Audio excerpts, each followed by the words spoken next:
Hey, what's up, book lovers? My name is Miriam and welcome back to my channel. Today I'm here to do a video talking about all of my favorite fandoms. I'm just going to talk about some of the things that have meant a lot to me and kind of how I got into them, what they have done for me, what my daily obsessions have been like with them. And I have 5 fandoms to talk about, but that doesn't necessarily mean that I don't have other favorite books of all time or favorite TV shows of all time, because I do. It's just that these are the ones that have had a major impact on me in my everyday life. So I just wanted to talk about them, and they're not in any particular order. Well, actually the first 3 are, and it was very hard to place them, but the last 2 are not really in any particular order. And the first one that I'm going to start with is obviously Twilight, because while Twilight has its issues, while I probably would not have liked Twilight if I had read it today, I will never forget how much it meant to me at that age. I will never forget how I went to the library and I picked it up and I went back home and I read it, and I would wake up in the morning and the first thing I would reach for was the Twilight book sitting next to my bed. I would never forget how I used to have a purple blown up chair in my room, and that would be where I read Twilight, and that was literally the summer right before my 7th grade. That was what I did. That was the summer of Twilight for me, and it meant so much to me waking up every morning and sitting there and reading those books. And all 4 of them had been out, so I had finished Twilight, and one of my really close friends had the rest of the series, and I asked her if I could borrow it. So she gave me book by book. So when she gave me New Moon, I had finished that so quickly. Like, I used to finish the Twilight books so fast. I couldn't stop reading them. And then I finished New Moon and I gave it back to her, and she gave me Eclipse. And Eclipse I read in like a day, basically. I think Eclipse is my favorite Twilight book, and I remember distinctly reading Eclipse because that was the only book in my entire lifetime that I've been able to sit down and concentrate and read while the TV has been on, like, right in front of me. And that is amazing because I can never do that to save my life. Like, literally, I can never read in front of the TV, but with Eclipse, I was able to, and it was so shocking for me. And it just felt good to be able to do that, to be so swept up in a book that you completely forget everything that's around you. And I basically finished the entire Twilight series in 1 week. I don't think I'd ever read that much in such a short period of time, and the longest books that I'd been exposed to at that point in my life were the Harry Potter series. So that was like my second venture into like a big book, and it was amazing for me. I will never ever forget how happy I would be in middle school when I thought about Twilight or when I read Twilight, and it was a constant loop of reading Twilight over and over and over again. Yes, if I had read this series today at this age, I would be like, are you kidding me? I cannot stand this book. But the 12-year-old inside me will never ever forget how much Twilight meant to me and how much it encouraged me to read more books about different things. Even though I had read Harry Potter and that was a fantasy book, I still would be hesitant to start a new book about a different type of species or something. It just wasn't my kind of thing, and Twilight really furthered what Harry Potter had started. The next fandom I want to talk about, and I think you would consider this a fandom, is Hamilton. And this is very recent. Sometime around March last year, I had been exposed to Hamilton on BookTube. Like, this obsession is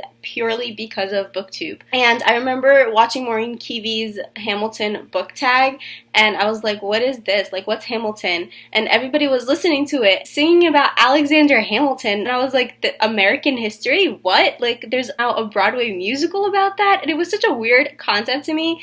And when you talk to a lot of people, like when I talk to people about Hamilton, they give me that same kind of expression, like, I don't like American history. I don't want to listen to a whole entire musical about Alexander Hamilton. And so I had not listened to it for months, like months. I just kept watching all these book tags and people who loved Hamilton so much. I was like, what is the big deal? Like, why does everybody love this Broadway musical so much? And I'd never listened to a Broadway musical before. I've never seen a Broadway musical before. I don't even really know why I decided to listen to it. Like, I just started sometime in July, I think.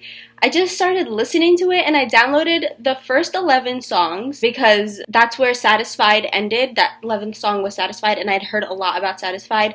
I'd also kept hearing the Lafayette part from Guns and Chips from a lot of videos, so I really liked that part too. And Nonstop was the catchiest one in all of the Hamilton book tags that I'd seen, so I downloaded that one too. I know it's terrible. I didn't listen to it in order at first. I just downloaded those 11 songs, Guns and Ships, and then nonstop. And I had those songs on repeat for days. Like, I could not listen to anything besides Hamilton. And then I downloaded the rest of it and I listened to the whole thing through. Oh my god, it's so heartbreaking and so heart-wrenching, and I just love Hamilton so much. I am in this state now where literally everything and anything can remind me of Hamilton. A few weeks ago, one of my classes, my professor said diametrically opposed, and I had literally physically shifted in my seat, ready to jump up and say, "Foes, I want to be in the room where it happens," but then my brain was like, "Yo, Mariam, you're in class. You can't do this right now." And then the other day, my physics professor had said, "That's one less thing to worry about." And I automatically was like in my head, well, he never gonna be president now, never gonna be president now. Literally, Hamilton has taken over my life. I can't hear the word satisfied and not automatically go, he'll never be satisfied. Like, I literally cannot control it anymore. Like, every little word that is in a Hamilton song, if you say it around me, the first thought in my mind is going to be a Hamilton lyric. It's really, really bad. And one of my best friends has actually just finished listening to Hamilton because I finally convinced her to listen to it, and she also loved it. And I just love it because now I finally have someone in my life who's really close to me who also listens to Hamilton, because nobody in my life wants to listen to Hamilton. It's so good. It really stresses the point that not everything is black and white and not everybody's good or bad, and people make mistakes, and I absolutely, absolutely love it so much. I want to go see it on Broadway so badly, but tickets are so expensive right now, and if I'm gonna see it for that much money, then I would like to see it with Lin-Manuel Miranda, and he's not playing Hamilton anymore, but eventually when ticket prices drop a bit, I'm planning to go see Hamilton. And if you haven't listened to Hamilton, please, please, please give it a chance, because everybody is so skeptical going in, but you come out and you're just amazed. Give it a chance. So now we're down to the top 3, which are kind of in order. So the third one, you will probably not be surprised if you've seen a few of my videos before, and that is the Vampire Academy and Bloodline series by Shel Mead. This is my second favorite series of all time. There is not a day that goes by where I don't think about the characters in that series. Not a single day. I'm not joking. Not a single day of my entire life has passed by where I've not thought about a character in those series. I also started these books in middle school, and my best friend had told me about Vampire Academy, and she was like, "Oh my god, this is so, so incredibly amazing." I was like, okay, cool, I'll take it, and like, I'll read it. And I read the first book in a day, and then I read the second book, and I kept reading. When I was reading the series, The Last Sacrifice still hadn't come out, so I had to wait for The Last Sacrifice, and you know, like, that wait was so long. I literally was dying, and I absolutely loved that series so much. Like, that series was fun for me, and it was great, and it was fantastic and everything. And if you don't know, Adrian Vashkov is my favorite character from that series, from the Vampire Academy series. Bloodlines, if we're talking about Bloodlines, you know Sydney will and always has my heart. I love her so, so, so very much. She's just amazing. But when it was announced that we were getting a new series with Adrian as the main male character, I was so over the moon excited and happy. And at that point, Sydney didn't really have a huge impact on my life because I'd only seen her in like 2 books or something. But she was the main female character. And I remember reading that first book and just like, oh my god, I love her so much, and I love Adrian so much, and the two of them are just fantastic. Like, they're magnificent. At that point, Bloodlines meant more to me than all of the Vampire Academy series. I absolutely loved it. I've never experienced this before in my entire life, where I have waited for the first book in a series and every book following that. Like, I have had to wait for every single book. I couldn't just binge read the entire Bloodline series. And when it comes to this one, I remember every single book, when it was released, I had to be at Barnes & Noble on release day to buy it. Like, I've never been like this with a series in my entire life. Any book in my entire life besides the Bloodline series, I needed to be at Barnes & Noble the day that book came out to get it. I couldn't wait, and I would always finish the book within like 24 hours. And I'd be like, oh great, now I have to wait 7 months again for the next book. It just means a lot to me, and the reason why Bloodlines is so impactful for me is because I've never truly related to a character the way I've related to Sydney. no character has ever been able to really just depict my emotions and my feelings the way that Sydney has. If you read Sydney's character, you'd know exactly how I feel. She's just so relatable to me. Like, I feel like I was put into a book because of Sydney, and I just love her so much, and I will always remember how much I could relate to her and how much I could read her chapters in a book and be like, this is me. Like, this is 100% me. And it was great to just know that someone else could potentially feel that way. Someone else felt the way I was feeling. And for that reason, Bloodlines has had such a bigger impact on my life than the Vampire Academy series. So the last two, I've struggled to place them, but I've decided that I'm just going to put the second one where I put it, and it's okay because these two are the biggest influencers in my entire life. So number 2 is Supernatural. Supernatural is basically the best television show to ever happen, ever. Basically. It is amazing. It is everything that I ever needed in life. 2 of my friends had watched Supernatural. My 2 best friends had watched Supernatural. And I never really kind of wanted to watch it. I'm not into horror. I'm not into like creepy things. And Supernatural didn't look like my kind of TV show. So I just was like, there's no point in me watching it. But at this point in my life, I was like 11th grade and I was on Tumblr. Like, this was when I really started to be on Tumblr. And Supernatural is really big on Tumblr. Like, it's really huge on Tumblr. So I would see all of these GIFs because in Supernatural there's a GIF for everything, just saying, but literally all of these GIFs with Dean Winchester's face, and I'd be like, who is this person? Like, I see him everywhere. Like, who is he? So I remember I had seen this particular GIF on Tumblr where Dean was looking up at the person he was talking to and was like, I think I'm adorable. And I was like, oh my god, that's literally me. That's something I would say at any time in any situation. So I was like, I have to watch the show now. Like, I know it sounds ridiculous, but like, I don't know why that line got to me so much. And I was like, hey, do you know where this is from, to my friend, because I think she had reblogged it. So I was like, do you know where this is from? And she was like, oh, it's from Supernatural. I was like, oh, okay, I guess I'll watch it. And that night I opened the first episode and I watched it, and it was Friday, so I had Saturday and Sunday left before I had to go back to school. And this is, mind you, this is at a very, very important moment in my academic life. Okay, I'm getting ready for the SATs. I am taking quite a few AP classes.